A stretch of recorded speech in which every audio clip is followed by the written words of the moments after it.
Good afternoon, everyone, and thanks for joining us today. My name is Greg Burris. I'm Director of Investment Portfolio Oversight and Reporting at Foundation for the Carolinas. Before we get started with the presentation by Mercer, just a few housekeeping items to review with you. If at any time during the webinar you have questions or would like further clarification on a topic, we invite you to post your questions in the chat window. Mercer will address these, of course, at the end of the webinar. The webinar is being recorded and the link is added to my FFTC portal under resources, should you desire to access the materials again. I will now introduce Travis Pruitt and Tim Westrich, who lead our consulting relationship at Mercer. Travis will be leading the discussion, market conditions, and review the performance of our portfolios. As Greg said, I'll go through fourth quarter performance, give you a sense of how the markets performed and how that specifically impacted your funds, and we'll give you a little update verbally on action since the end of the year. It has been a little bit exciting, a little bit more exciting perhaps than we thought might have been the case coming out of the fourth quarter. So with that, let's get started. So really pretty strong equity market overall for the quarter and for the full calendar year last year. Global stocks as measured by the MSCI ACWI index were up a little better than 6.5% for the quarter, about 18.5% for the year, really driven primarily by a pretty tremendous U.S. large cap figure for the fourth quarter, up about 11%. Emerging markets did trail the party for the most part in the fourth quarter and really for the second half of the year. When we look at that a little bit more closely, fourth quarter performance, as I mentioned, S&P, U.S. large cap stocks just ruled the day. We did have some pickup of inflation. We did have some pickup in risk concern through the fourth quarter. And so as a result, we saw really consolidation back into the biggest, growthiest names. And that led the U.S. large cap stock index to lead the way. Close behind it, though, were more inflation-sensitive securities. So rising inflation did provide positive feedback to things like global REITs, so real estate investment trusts, and to natural resource stocks. So as investors considered the prospects of inflation, we saw those, securities advance as well. Intermediate term bond yields did not move much over the course of the quarter. 10-year was relatively flat over the course of the period, or at least at the beginning and at the end, while shorter term yields did move a fair amount as the market started to price in expectations for higher interest rates from the Federal Reserve. So that translated for the full year, again, pretty tremendous long-term, 1-year number for the S&P 500, up nearly 30% for the 12-month period, and the same for our more inflation-sensitive securities. Those next three circles: REITs, commodities, the commodity futures themselves, as well as natural resource stocks. You have exposure in your in the long-term oriented portfolios. There is exposure to some of these inflation-sensitive securities, like natural resource stocks and global REITs, so you were able to participate along with that movement. Non-U.S. stocks, 11 is a good number. So, it's hard to be disappointed when you generate a double-digit return in any equity category for 1 year, but international large cap stocks did trail as most of the momentum was in the U.S. And again, near the end of the year, the large cap growth names. And as I mentioned, emerging markets really struggled in the back half of the year. Some of that was driven by China and some of their regulatory changes, which destabilized the market some for several months. We also did see emerging markets. Inflation hit those markets a little bit more impactfully than in the U.S. So those central banks were active in raising interest rates, and that also contributed to some underperformance. And then while still a rarity, perhaps more common than it ever used to be, the aggregate bond of the broad core bond universe was down about 1.5% for the full year. Most of that underperformance came out of the first half of 2021. We look a little bit closer at style performance. I've mentioned this a couple of times. Large cap growth, so the up 31%. You could see relative to that S&P number we talked about, it had the highest amount of contribution, say, versus the top 200 value at up 23.5. Outside of the larger cap arena, though, for the quarter and for the full calendar year, we did see some rotation, more meaningful rotation in leadership away from the growth style and more towards the value style of the marketplace. And as you've heard us say multiple times over the last several quarters, growth has really been the predominant style in the markets for some time, and it was really not until about more meaningfully coming out of the first round of vaccine availability that we saw value really start to bounce, and that certainly continued on the smaller end of the scale through the end of the year. Notably, through January, that's continued in spades as the smaller growth side of the marketplace has been under the most amount of pressure since the turn of the calendar year, as we've continued down this pathway of digesting where markets go next. We did see, though, a couple other factors that you do have exposure to in your portfolios on this notion of quality and minimum volatility. Not quite as strong as the broader S&P or some of the other large cap indexes, but really pretty good absolute performance, again, as the market started to rotate and broaden out some over the course of the year. So I'm pretty happy to get most of the participation out of some of these higher quality sectors. So looking forward, or thinking forward, this notion of inflation, where has it been, where is it going? We've talked about this off and on. Clearly, year over year, inflation has been impactful and front and center to investors and consumers alike. We continue to have a constructive view on the inflationary environment. Maybe I'll click to the next page to take you through that. Our view aligns in part with the consensus view, is that inflation, is meaningful now and will moderate. We expect it to moderate in 2022 and continue to moderate going forward. If there's a number of scenarios you could play out in your mind in terms of what might impact inflation, but certainly a good deal of the inflationary market most recently has been in goods. Excuse me. Under the COVID lockdowns, we've not been able to spend as a U.S. economy. The U.S. consumer has not been able to spend on services as we have for the forever period prior to that. We were stuck at home, and because we were stuck at home and perhaps had some higher disposable income, we spent money on things to a disproportionate amount than we do typically. Things like refrigerators and couches and cars and the like.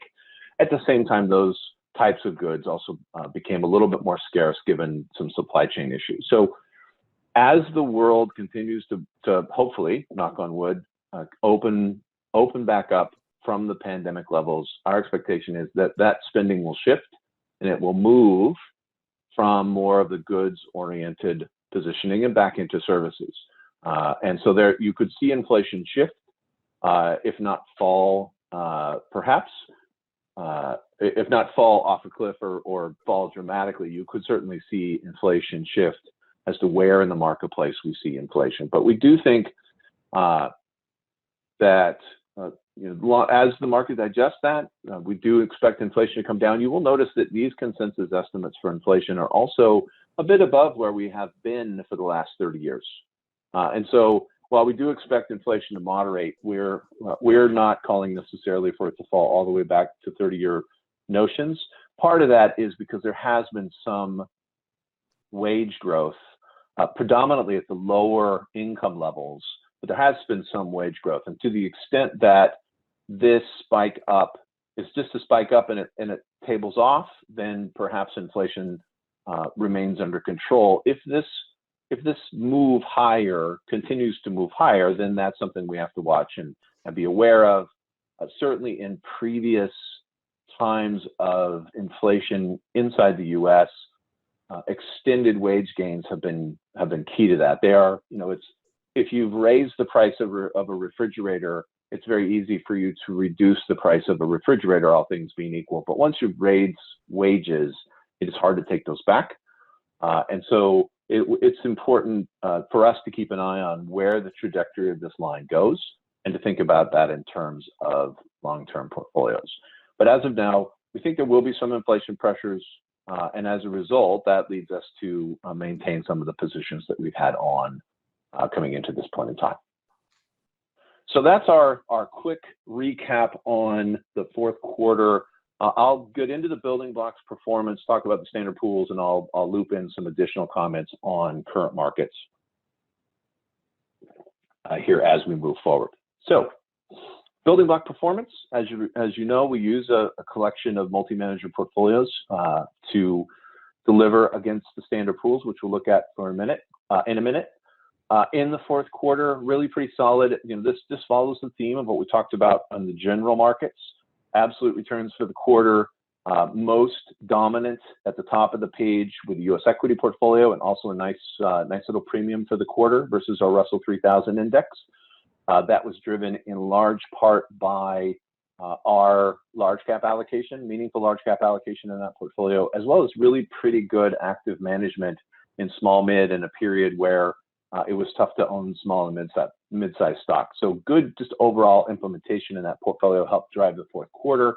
We did have a little bit of underperformance in both our non-U.S. equity and emerging markets portfolios. Nothing that's causing terrible concern for us, but it did cause our non-U.S. equity to underperform a little bit for the one-year period, but emerging markets did outperform. For those of you in the diversified long-term growth strategy, you may recall that you own this strategy, Mercer Global Opportunities. This is our high manager alpha, or to put that in different terms, this is a collection of managers that we think have a particularly strong ability to generate excess returns over time, but we also build that portfolio around these managers because they are specialists. And at times their specializations can get out of favor. We try to manage that so that we don't have too much excess volatility, but we did experience some of that in both the fourth quarter as well as the full calendar year. You may recall that in 2020 we experienced this, but on the other side, very strong outperformance in this strategy in 2020. So we would expect some more meaningful variation in this allocation year to year, which is also why we own a relatively smaller allocation to this portfolio in diversified long-term growth. But we still very much like it. It did have a bit of a tough quarter and a tough year, but we still very much like where that strategy is going. And then finally, I mentioned the real assets were all pretty tremendous returns for both the quarter and the year as inflation expectations really pulled forward into some of those assets. If we look at the risk reducing or lower risk portions of the portfolio on this next page, our hedge fund portfolio, a bit behind the hedge fund of funds index for the quarter. That's pretty common in a strong equity market. We have a little bit less market sensitivity in this strategy. And so underperforming a little bit in a quarter like this and in a year like this, that's right along with our expectations. Pretty much in line with the benchmark over the one-year period ending December. And as we've talked about before, within the diversified long-term growth strategy, we own this hedge fund allocation in lieu of owning more fixed income. And as a result, you can see, if you just look at the one-year numbers and roll down to the fixed income results, while we're quite happy with the active management results from our fixed income portfolio, the hedge fund strategy this year clearly has demonstrated, we think, some really strong value. Like I said, really pretty happy with the two managers within our fixed income portfolio. Nice contribution to excess returns from both. And then our low duration strategy, basically in line with the benchmark for the one-year period. We have seen most things have sold off through this point in January on a year-to-date basis. So most asset classes are negative. That's bonds and stocks. Leaders in the clubhouse thus far are emerging markets and developed non-US. So that diversification we have across all of your long-term portfolios, while last year perhaps being diversified cost us a little something, we certainly here out of the gate in 2022, we're very happy to own that diversification for your portfolios. And we continue to believe that's a great long-term position overall. But most things, even our 2 bond strategies, are slightly negative on a year-to-date basis. So what did all that mean for the standard pools for the quarter and for the year? For the 1-year period and our longer term oriented strategies, for the quarter, income growth, a little bit of underperformance. So that underperformance in the non-US and the emerging markets did cause us to underperform just a little bit in our income and growth and active long-term growth strategies, which of course are only public markets. And then that additional allocation of the global opportunities did cause us to underperform a little bit in the quarter with our diversified long-term growth. For the full year, most everything else performed pretty well versus benchmarks. Our longer-term strategies, income and growth, active long-term growth, in excess of their benchmarks for the year, on the stronger year-to-date performance amongst our active strategies, and then again, diversified long-term growth a little bit under for this particular calendar year period. As I noted, we're not too concerned about underperformance in any given calendar year, especially if it's in line with what we might expect given market environment. And so while we don't like to underperform, we feel like we're pretty well positioned coming into this year to hopefully get back on the right side of the ledger with all of our strategies on your behalf. I will take a quick different path real quick. Those of you that joined us last quarter, we took you through in greater detail of the new ESG donor pool. We just wanted to refresh your memory on that, let you know that that is available, and it is up and live now. Through the end of December, it had about 2.5 months of live track record. So just as a reminder what it is, this is a portfolio that's structured very similarly from a risk-return perspective to the active long-term growth, passive long-term growth, and diversified long-term growth, in the sense that it has a long-term allocation of 75% to equity, 25% to fixed income. So very similar in a big picture risk reward to the other longest term options. It is liquid strategies only, so there's no private equity, there are no hedge funds, and it is really focused on managers that have a higher degree of integration of ESG into their investment strategy. So some are much more out front in terms of different ways that you can do environmental, social, and governance investing, and some have just integrated those ESG factors to a higher extent into their if you will, mainstream or traditional investment approach. And so by and large, the portfolio is made up of those kinds of managers that we think provides both a good opportunity to provide outperformance going forward, as well as a higher degree of ESG sensitivity for your dollars, if that approach makes sense to you. So we just wanted to remind on that score while we had you. So Greg, I'll pause there, and I'm not sure if you want to do your piece, and then we'll do questions. Yeah, let's move to the next slide. There we go. Thanks, Travis. And we just wanted to update you on the 2022 spending policy rate. The spending policy applies to the endowed and non-endowed funds at Foundation for the Carolinas. And it's a decision that our governing board contemplates every year. And they met just this past December 9th. And upon the recommendation of the investment committee, the governing board is leaving the spending rate unchanged at 4.5% for 2022. However, there was a lot of discussion and concern that when you still look at the long-term expected returns for our longer-term oriented portfolios, such as diversified long-term growth, it's very likely the committee is going to have to reduce that spending rate in the future. So we wanted to, for one, update you on the 2022 rate, but also provide you some guidance as you think about 2023 and your plans. It's likely that you could see a reduction in that rate for the year 2023. And with that, we will open it up to Q&A. Please, if you have a question, put that in the chat window. And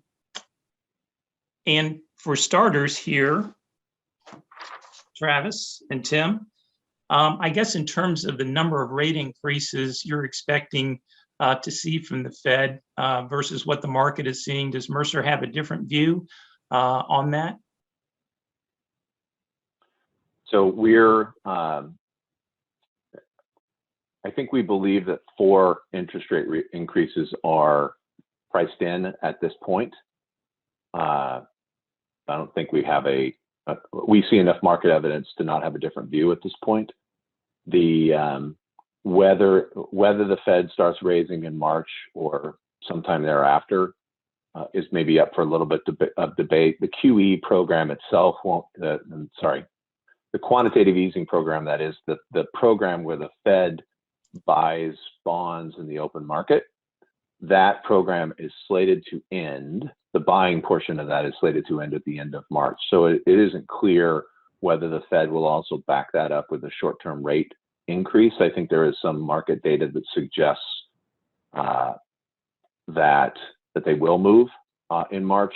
I think there are a number of people sort of waiting to see what comes out of today's meetings as to how demonstrative the Fed will be at the March meeting. The Fed hasn't really done anything yet, and the yield curve has moved quite a bit. Back in October, the 2-year Treasury was around 0.2% or 20 basis points, and I didn't look today, but yesterday it was about 103.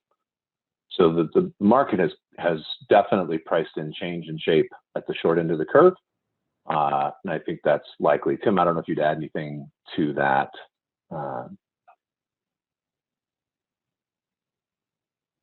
And you're still muted. No, nothing to add. Nobody missed anything while I was on mute. Okay, super. Okay, another question we have for you guys concerning the current overweights and underweights on the portfolio in light of the overweight to emerging market. Is that still something you see continuing going into this year, excuse me? Yeah, great question. Great question. I should have mentioned that. Yeah, we are about a 20% overweight to our targets on emerging markets. We have been since early last year.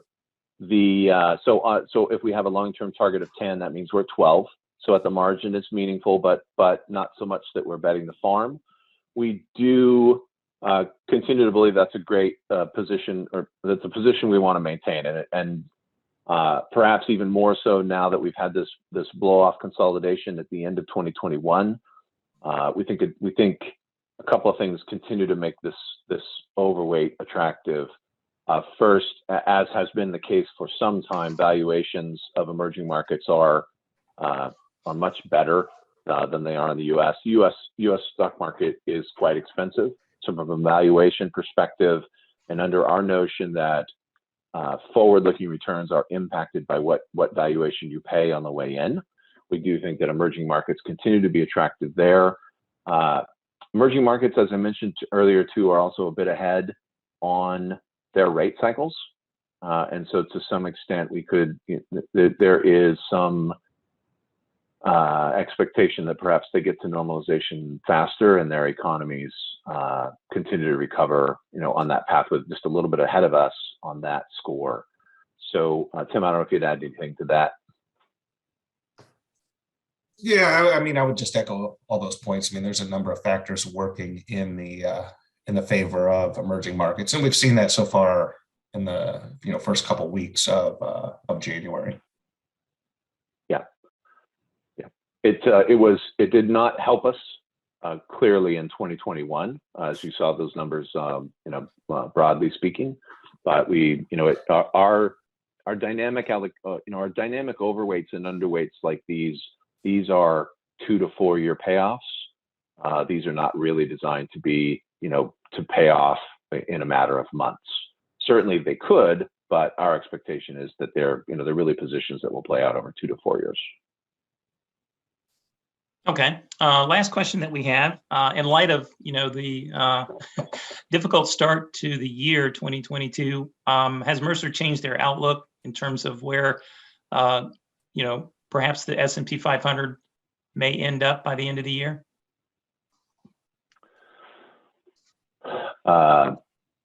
Tim, you want to tackle that one? And I don't know if it's really shifted our 12, 18, 24 month outlook for US equity markets.